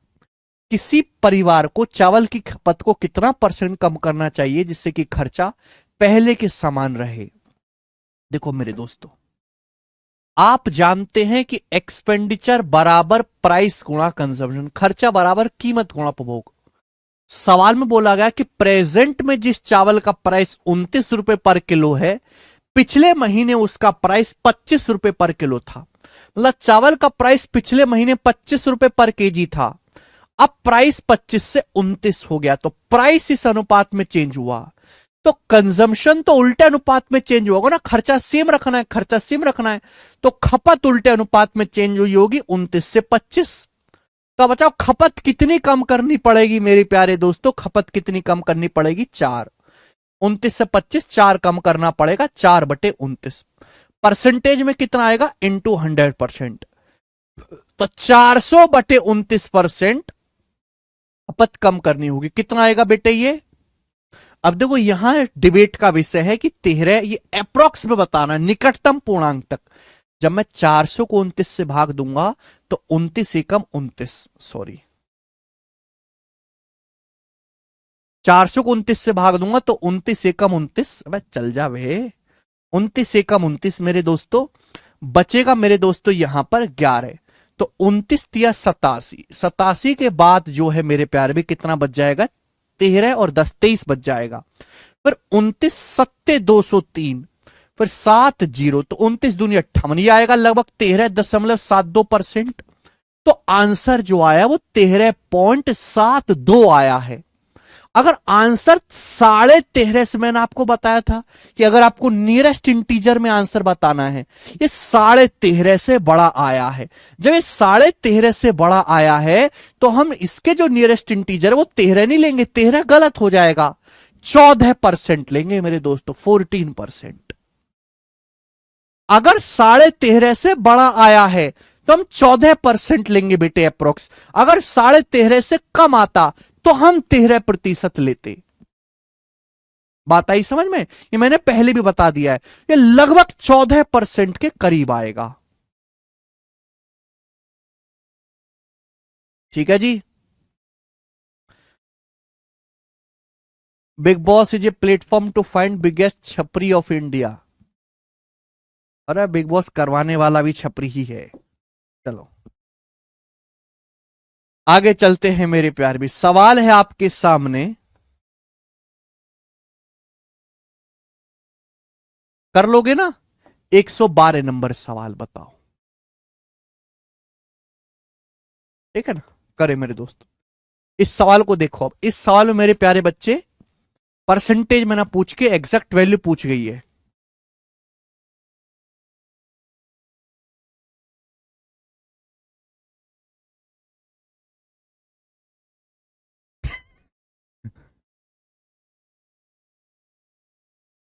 ना भाई, मैं भी सीरियस हूं, I am very serious, I am making a army. ठीक है।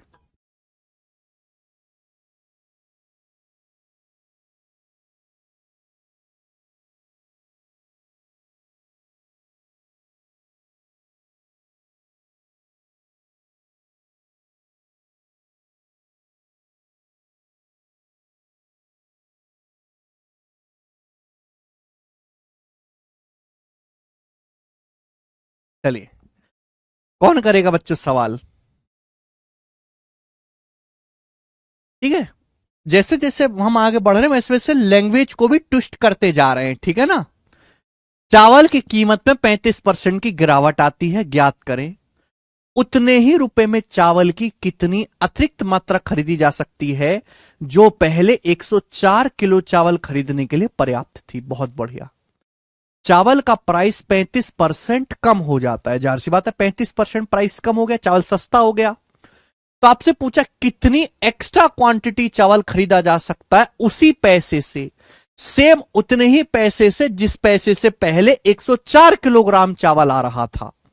तो मेरे प्यार भी आपने खर्चा नहीं बदला, जितना पैसा पहले आप खर्च कर रहे थे उतना पैसा हम आज भी खर्च कर रहे हैं। आप बोलोगे हाँ जी सर बिल्कुल सही। देखो हम लोग ये बात जानते हैं कि खर्चा बराबर कीमत गुणा उपभोग। हम खर्चा नहीं बदल रहे, जितना खर्चा पहले कर रहे थे आज भी उतना ही खर्चा करेंगे, खर्चा सेम रख रहे हैं। चावल की प्राइस 35% कम हो गई। 35% का मतलब होता है 5% 1/20, 35% 7/20। चावल का प्राइस मेरे दोस्तों 35% कम हो गया 7/20, यानी कि प्राइस अगर पहले 20 था तो 20 से 7 कम होकर 13 हो गया। अगर प्राइस 20 से मेरे दोस्तों 13 हो गया तो कंजम्पशन खपत किस अनुपात में चेंज हुई है, तो आप कहोगे सर 13:20, उल्टे अनुपात में खपत चेंज हुई है। यानी कि अगर पहले मेरे प्यारे भाई 13 यूनिट चावल हम खरीद रहे थे तो हम 20 यूनिट चावल खरीद सकते हैं अब। अगर पहले हम 13 यूनिट चावल ले पा रहे थे उतने पैसे में जितना खर्चा करके, सेम उतना ही खर्चा करके अब हमको 20 यूनिट चावल एक्स्ट्रा, 20 यूनिट चावल मिलेगा। तो कितना चावल एक्स्ट्रा मिलेगा मेरे प्यारे भाई, 7 यूनिट चावल हम एक्स्ट्रा खरीद सकते हैं। आपसे यही वैल्यू पूछी है, 7 यूनिट की वैल्यू। पहले कितना चावल खरीद पा रहे थे हम, 104 किलो। पहले हम 104 किलो चावल खरीद पा रहे थे, तो 13 यूनिट की वैल्यू मेरे दोस्तों 104 किलो है, 8 गुना। अब कितना एक्स्ट्रा चावल आप खरीद रहे हो, 7 यूनिट। 7 यूनिट की वैल्यू भी 8 गुना है, 7 यूनिट की वैल्यू भी 8 गुना है, 7 अट्टे 56 केजी। तो 56 केजी चावल मेरे दोस्तों हम अधिक खरीद सकते हैं, ये इस सवाल का आंसर हो जाएगा। समझ में आई बात।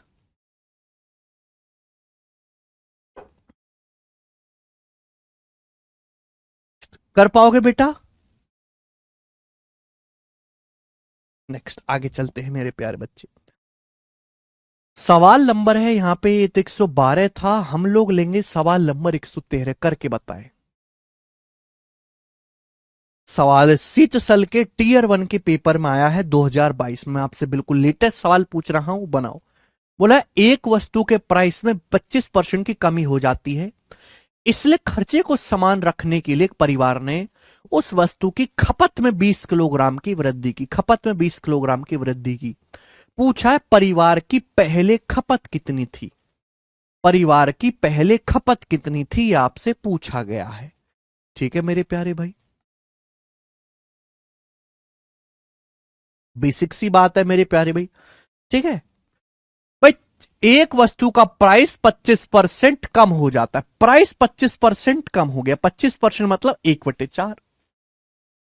एक वस्तु का प्राइस 25% कम हो गया, 25% मतलब 1/4। प्राइस अगर 4 था तो 4 से 3 हो गया। भाई प्राइस कम हो गया जबकि हमको खर्चा समान रखना है, खर्चा समान रखना है तो खपत हम बढ़ा सकते हैं। प्राइस अगर 25% कम हो गया 4 से 3, तो खपत उल्टे अनुपात में चेंज हो जाएगी 3 से 4। बोला है खर्चा सेम करने के लिए आदमी ने खपत 20 किलोग्राम बढ़ा दी, यानी कि खपत अगर पहले 3 थी तो खपत अब 3 से 4 होगी। आदमी ने खपत कितनी बढ़ा दी, 1 यूनिट।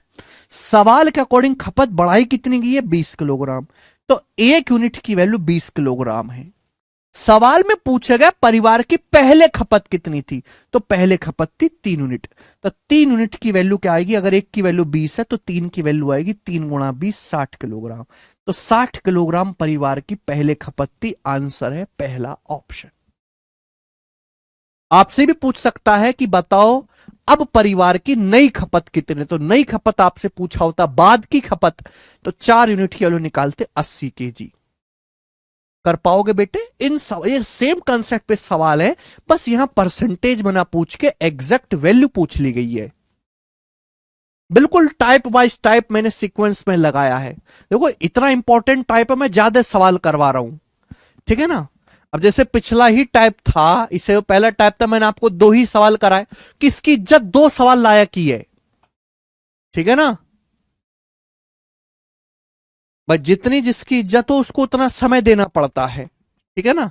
बस छपरियों को ज्यादा समय मिल रहा आजकल, ये गलत बात है, दुख है मुझे इसके लिए। आगे चलेंगे। सवाल नंबर है बेटे 114, करके बताएं इसका क्या आंसर है। 114 नंबर प्रश्न बनाएं।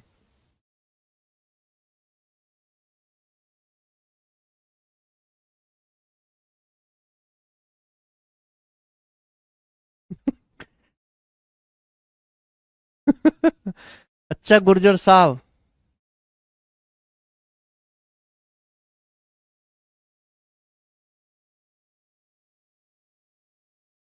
अच्छा Bhajan Lal ji. X is inversely proportional to Y, X Y के व्युत्क्रमानुपाती है। यदि एक्स को 37.5% बढ़ाया जाता है तो वाई के मान में कितने प्रतिशत का परिवर्तन होगा। एक्स वाई के व्युत्क्रमानुपाती, व्युत्क्रमानुपाती का मतलब मेरे दोस्तों ये हो गया, एक्स वाई के व्युत्क्रमानुपाती है, यानी कि मेरे दोस्तों एक्स और वाई का प्रोडक्ट कांस्टेंट है। एक्स वाई के व्युत्क्रमानुपाती है, मैं इस बात को ऐसे भी लिख सकता हूं कि एक्स और वाई का गुणनफल कांस्टेंट है।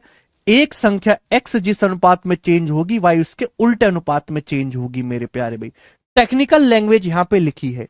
बोला एक्स को 37.5% बढ़ाया जाता है। 37.5% क्या होता है, 12.5% 1/8, 37.5% 3/8।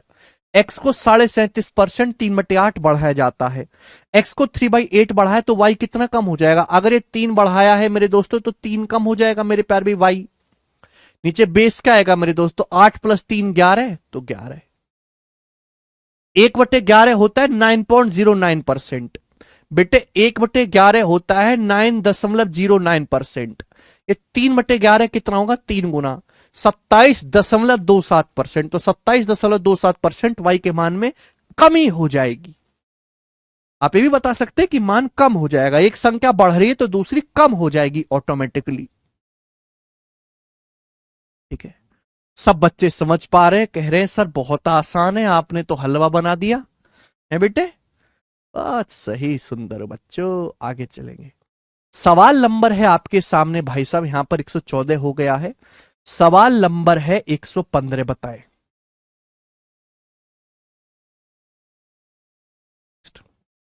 ये सवाल एमटीएस 2020 के पेपर में आया था, एमटीएस 2020 के पेपर में।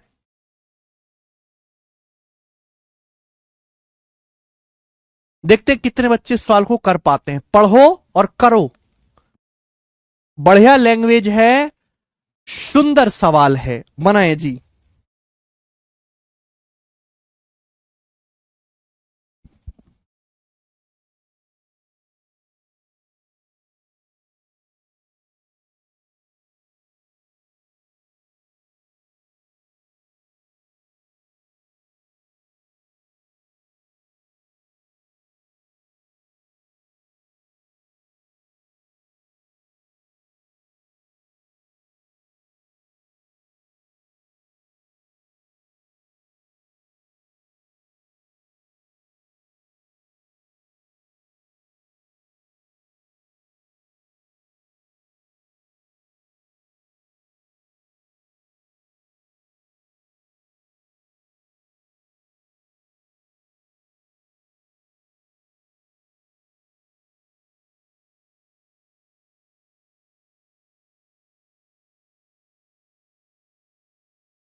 करो,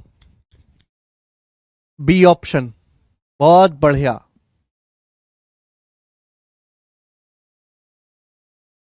कुछ संकट के कारण राज्य ए से कुछ लोग राज्य बी में चले गए और दूसरे राज्य की जनसंख्या 19.96% बढ़ गई। हालांकि बाद में सभी लोग अपने राज्य ए में लौट पाए। फिर राज्य बी की जनसंख्या में कितने परसेंट की कमी आई? देखो सवाल के ऑप्शंस काफी ज्यादा दूर दूर है। एग्जामिनर जानबूझ के ऐसा डाटा देता है जिससे कि बच्चे इसकी परसेंटेज देख के भाग जाएं, वो कैलकुलेशन में लग जाएंगे, जबकि करनी नहीं है। लगभग देखो ना, ये जानबूझ के किया है एग्जामिनर ने ऐसा। 19.96 लगभग 20% ही तो होता है। ये 20 के तो बहुत नजदीक है। 20% होता है 1/5। पर कोरोना फैला, कोरोना के कारण कुछ लोग राज्य ए से राज्य बी में चले गए और यहां से बी की जो जनसंख्या है वो लगभग 20% बढ़ गई। 1/5, 1/5 बढ़ गई। यानी कि मेरे दोस्तों अगर पहले 5 लोग थे इसमें ए में, तो बी की 6 हो गई मेरे प्यारे। बी की जनसंख्या जो है मेरे प्यारे भाई, अगर पहले 5 थी बी की जनसंख्या राज्य बी की, तो 5 से 6 हो गई, क्योंकि कुछ लोग स्टेट ए से आ गए। बाद में स्थिति सामान्य हो गई, ये स्टेट बी से वापस अपने स्टेट में चले गए, तो स्टेट बी में अभी 6 लोग हैं।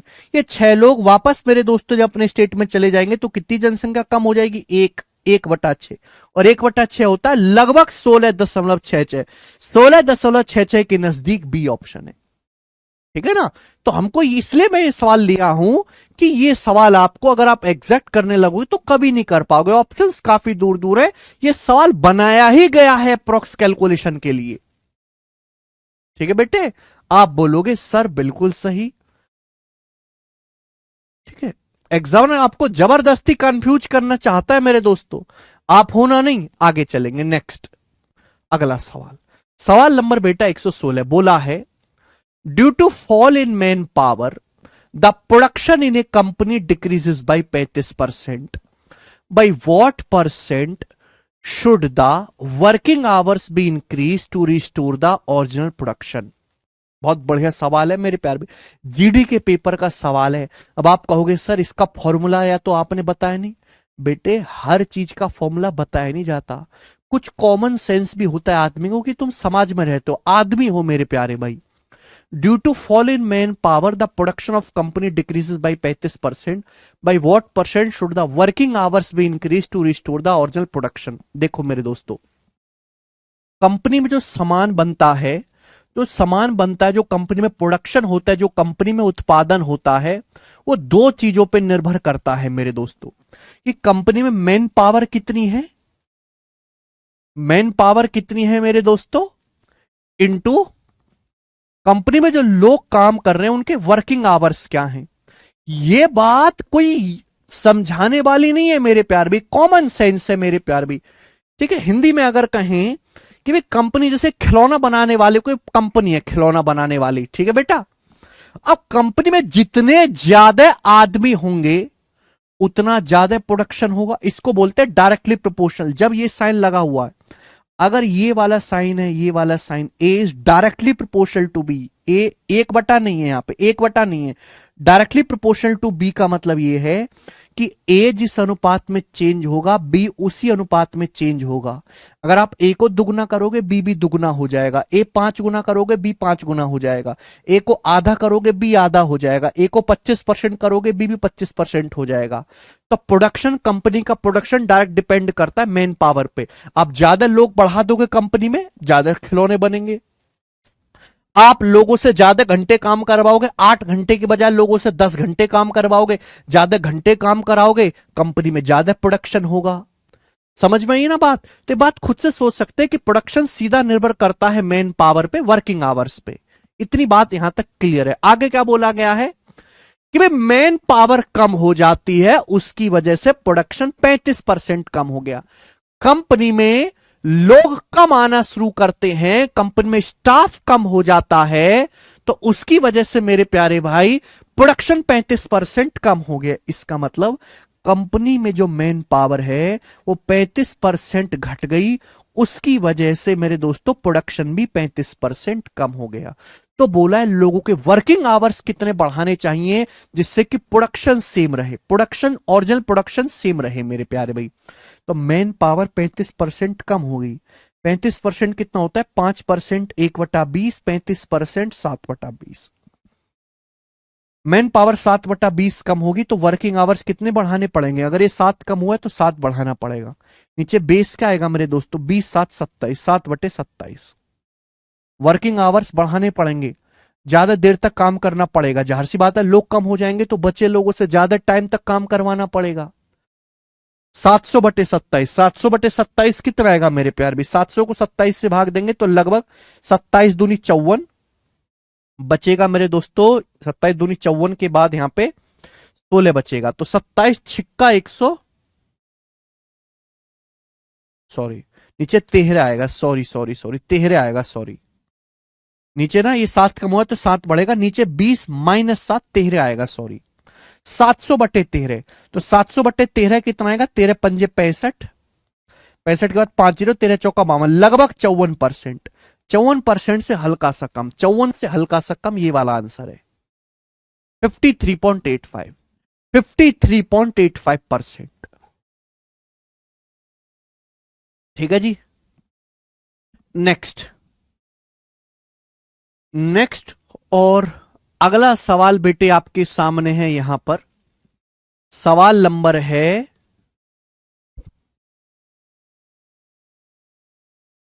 118 और ये लास्ट क्वेश्चन है भाई, और आगे अगला टाइप है वो मैं कल बताऊंगा। बोलो, एक त्रिभुज के आधार में 66 सही 2/3% की वृद्धि की जाती है। इस त्रिभुज का क्षेत्रफल सेम रखने के लिए ऊंचाई कितने प्रतिशत कम करनी चाहिए? देखो मेरे प्यारे भाई, आप कहोगे सर आपने तो हमें मेंसुरेशन पढ़ाया ही नहीं, सवाल कहां से आ गया? बेटे बहुत छोटी सी बात है, बेशक हम परसेंटेज पढ़ रहे हैं लेकिन आपको यह बात तो पता ही होनी चाहिए कि त्रिभुज का जो एरिया है, ठीक है ना, एरिया ऑफ ट्राइंगल, त्रिभुज का जो क्षेत्रफल है वो क्या होता है? त्रिभुज का क्षेत्रफल होता है 1/2 आधार गुणा ऊंचाई, 1/2 बेस गुणा हाइट, 1/2 आधार गुणा ऊंचाई, 1/2 बेस गुणा हाइट। त्रिभुज का क्षेत्रफल होता है 1/2 आधार गुणा ऊंचाई। बहुत सिंपल सी बात है, बचपन से हम पढ़ते आए त्रिभुज का क्षेत्रफल 1/2 आधार गुणा ऊंचाई। क्लियर है? आप बोलोगे हाँ जी सर बिल्कुल सही। अब 1/2 क्या है? कांस्टेंट नंबर है भाई, यानी कि त्रिभुज का जो क्षेत्रफल है वो किस पे डिपेंड करता है? आधार पे। आधार बढ़ाओगे एरिया बढ़ेगा, त्रिभुज की ऊंचाई बढ़ाओगे एरिया बढ़ेगा, तो त्रिभुज का एरिया निर्भर करता है आधार पे या ऊंचाई पे। 1/2 तो आना ही आना है, 1/2 तो आना ही आना है, यानी कि बेसिकली एरिया निर्भर करता है आधार और ऊंचाई के गुणनफल पे। त्रिभुज का क्षेत्रफल निर्भर करता है आधार और ऊंचाई के गुणनफल पे। बोला है त्रिभुज का आधार 66 सही 2/3% बढ़ाया जाता है, त्रिभुज का बेस 66 सही 2/3% बढ़ाया जाता है। ऊंचाई कितने प्रतिशत कम करनी चाहिए जिससे कि मेरे प्यारे भाई ऊंचाई कितने प्रतिशत कम करनी चाहिए? एरिया सेम रहे, एरिया सेम रहे। तो त्रिभुज का आधार 66 सही 2/3% बढ़ाया जाता है। कितना मेरे दोस्तों? 33 सही 1/3%, 1/3। 66 सही 2/3% की फ्रैक्शन वैल्यू 2/3। आप खुद मुझे खुद बताओ कि अगर ये 2 बढ़ाया गया तो यहां 2 कम करना होगा। नीचे बेस क्या आएगा? नीचे बेस आएगा 3 + 2 5, नीचे बेस आएगा 2/5।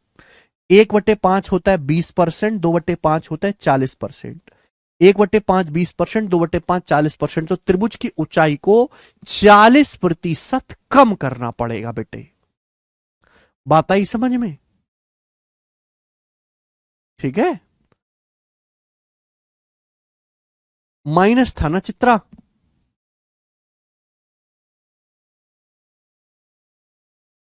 ओके, चलिए वेरी गुड। आज की क्लास को मेरे दोस्तों हम यहीं पे छोड़ते हैं, इसके आगे जो है हम कल करवाएंगे अगला टाइम।